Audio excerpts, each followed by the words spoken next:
Hey you guys, happy Sunday. So I am going to be prepping 2 of the meals. The idea of meal prepping is to decrease your stress throughout the week, not to increase it. So kind of what I do, and you will find all different kinds of ways and plans. If you just put it into Google, you'll find all different kinds of ways to meal prep. This is how I do it. So I sit down usually on Saturday and I write down my ideas for the week. I write down what meals I'm gonna do. I make my grocery list and I typically go to the grocery store either Friday or Saturday. Then on Sunday, I do the actual prep.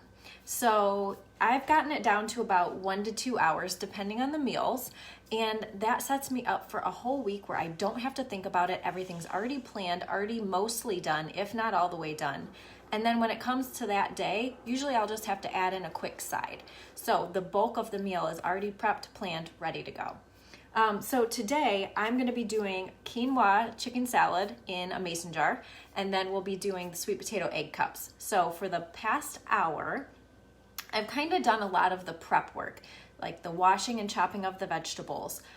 For the egg cups, I've already kind of shredded the sweet potatoes and baked the little nests. So those are ready to be filled and then put back in the oven to finish off.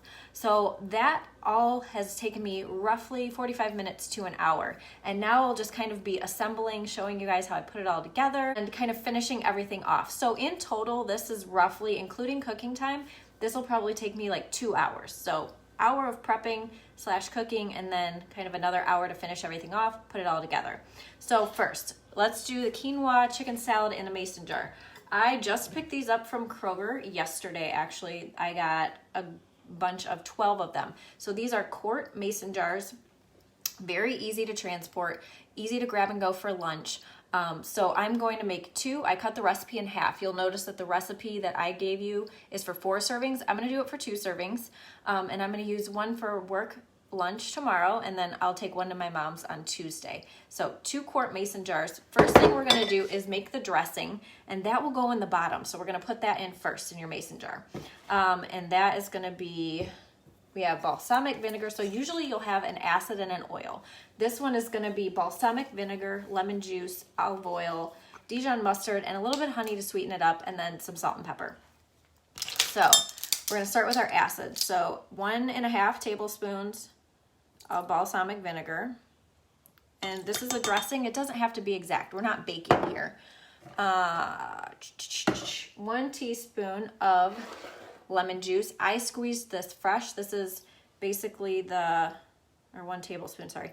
This is the juice of half a fairly large lemon. So 1 tablespoon of that. Then we're gonna do 1/4 teaspoon of honey. You can also use maple syrup. So this is basically just a sweetener. Maybe I'll do honey. So 1/4 teaspoon of that. Again, just a little bit. And I'm using the measuring spoons just because this is the first time I've made this dressing in particular, but you can eyeball it. It's a dressing, it doesn't matter. And we're just gonna get that in there.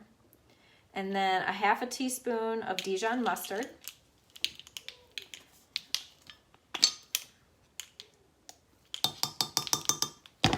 And then we're gonna do 2 teaspoons of olive oil. And I'm just using, a lot of times for dressings, you'll wanna use extra virgin olive oil. It just means it's more refined, and if you're not cooking with it, it's just a little bit nicer in dressings and things like that. So that's it for the dressing. And then I'm just gonna eyeball a little salt and pepper. Couple shakes of each. And then just whisk that together.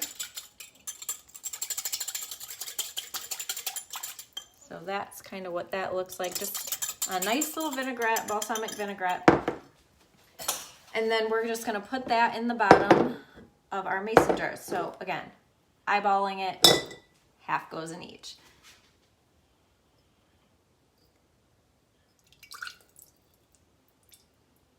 All right, then we're gonna start to layer. So again, I've already cooked the quinoa, I've already cooked and chopped the chicken. You can buy, I found in Kroger's, especially towards the deli area, they have a lot of pre-cooked rotisserie chicken that they've already chopped up and they sell it in packages. If you're in a pinch, you can do that. I have roasted my own chicken breast in the oven. You could grill it, you could boil it, you could do whatever. I find that roasting it in the oven kind of gives it the most flavor, especially if you're not really going to be mixing it in with any sauces or anything like that. If it's kind of going to be the main part of the dish, roasting it gives it a lot of really good flavor. So I did that at 425, a little bit of olive oil, salt, pepper, and I had like a garlic and herb seasoning that I spread it over. So 425 for, this was kind of a thicker, fatter chicken breast, so I did 25 to 30 minutes on that. You want the internal temp to be at least 165. And then I just have cubed it up. So there's that. So we have our dressing. We're gonna put, I have a cup of cooked quinoa in here. We're gonna put that first. So you're just kind of gonna layer this and assemble the salad. That's it. Again, not an exact science. I'm gonna do half and half here. And the quinoa will kind of soak up a little bit of your dressing. That's okay. And this is, you guys, this is gonna go all over unless you have like a little funnel or something. You gotta make a little mess while meal prepping. It's okay. And I got the mason jars with the wide mouth. It's just gonna make your life easier. So you can get the ones with the regular mouth on them, have at it. Wide mouth's gonna make it easier to assemble, easy to shake and pour. All right, so we have our dressing, we have the quinoa. Now I'm gonna do cucumbers, and this is just one medium cucumber. I cut it in half lengthwise and sliced it. I took the seeds out. You can do whatever you want. Hopefully you guys can see this okay. And again, it's just half and half. And this is just a really nice, light, crunchy, fresh salad that you can do. So we've got that. Now we've got about a cup of cherry tomatoes, just halved. Those will go right on the top. Again, you're just splitting it in half. And these are nice too because you can just layer them like this, and then when you're ready to eat them, you can eat it right away, or you can store it in the fridge for up to 3 days. I wouldn't probably keep it any longer than that and make it gross. So there's that. Then we're gonna do our chicken. And you can do like 3/4 a cup or a serving if you wanna measure it out, or if you're doing the portion containers. I don't know, oh, here it is. So the portions container system, if you're doing that, a really good size handful of chicken, that's 1 serving of chicken. That's a pretty good amount. So a big handful of chicken, if you're eyeballing it, is about 1 serving.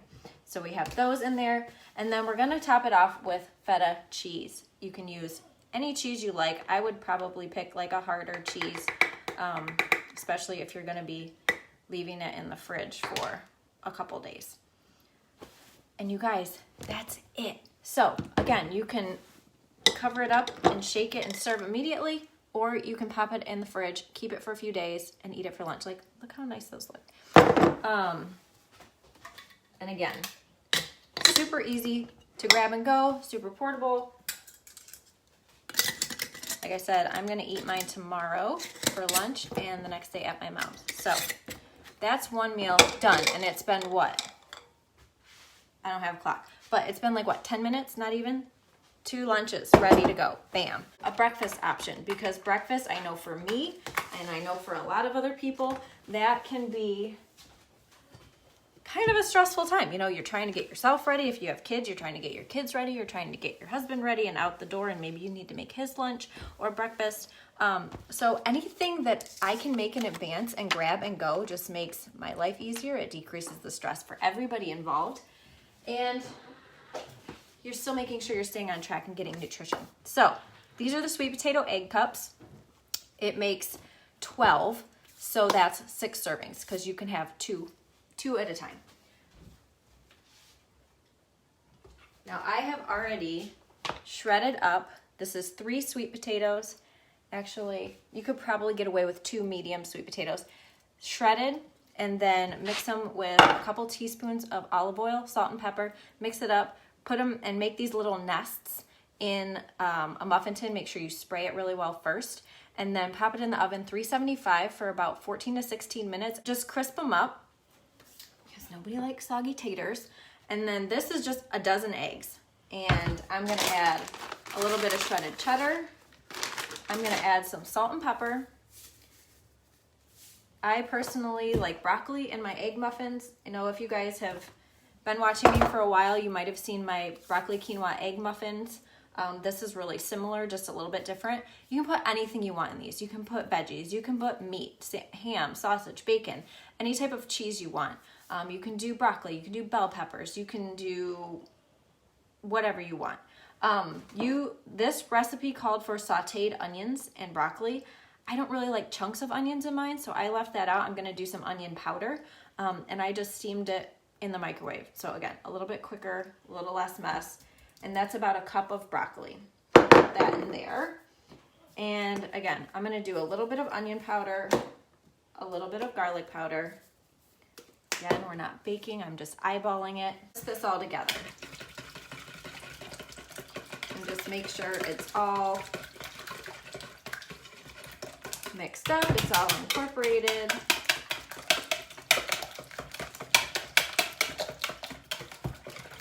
And I don't know how good these would be to freeze them and leave them in the fridge for more than a few days. With my other egg muffin recipe, there's no sweet potatoes at the bottom. So you can even freeze them for up to like a month or so. Or you can keep them in the fridge for like a week. Now with the sweet potatoes on the bottom, you might have to eat them a little bit quicker, but these will go really fast because they're really good. Okay, so now that we have our egg mixture, again, you can pour or put whatever you want in this. I'm just gonna pour a little bit into each cup, kind of make them even. Oh, I almost forgot. I wanted to put some quinoa in here.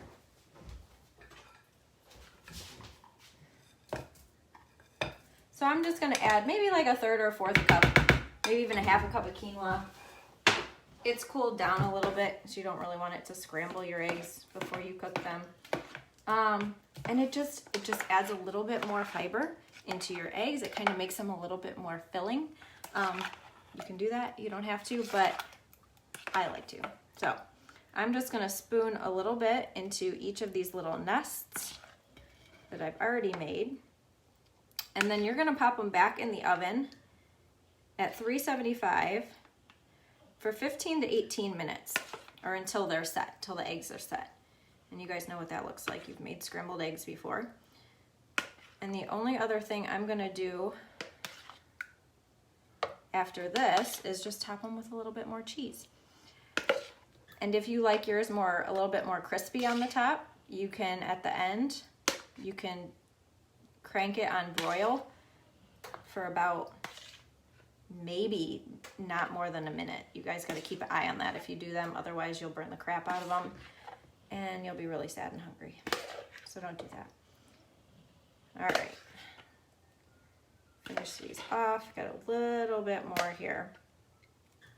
And if you have younger kids, maybe a little older than Audrey, she might just make a mess at this point, but this could be fun for them too. They can pick whatever veggies they like. This is a great way. You can shred up some carrots, you can shred up some spinach and zucchini, get that in there if you're needing for them to get a little more veggies, or if you have picky husbands or boyfriends that don't like to eat veggies, you can stick them in here and hope they won't notice. Jeff usually noticed, or he knows me by now and knows what I make, so he'd always just ask me what healthy stuff did you put in there. So I'm just gonna top them with a little bit more cheese. Again, you could chop up some bacon and top them with that. That would be really good. And again, these are very easy, grab and go. You can even portion them out in like little sandwich baggies if you want. So they are literally grab and go in the morning. And that's it, you guys. So I'm gonna pop these back in for 15 to 18 minutes. I left my oven on. And that's it, you guys. So in 20 minutes, roughly, we've done breakfast basically for the whole week. We've done lunch for the next 2 days. And that's it. Meal prepping does not have to be stressful. It does not have to be hard. It does take a little planning and preparation, and it does take some practice. The idea is not to be overwhelmed. It's not to create stress. It's to alleviate stress. So start small. Take baby steps. Work your way up. Just like with workouts, just like with eating healthy and overall. If this is something new, take baby steps. Do one thing at a time. Try 1 or 2 meals and see how it goes. Try planning for 1 or 2 days and see how that goes. So if you have any questions at all, drop them below. I hope this was helpful and hope you have a great week.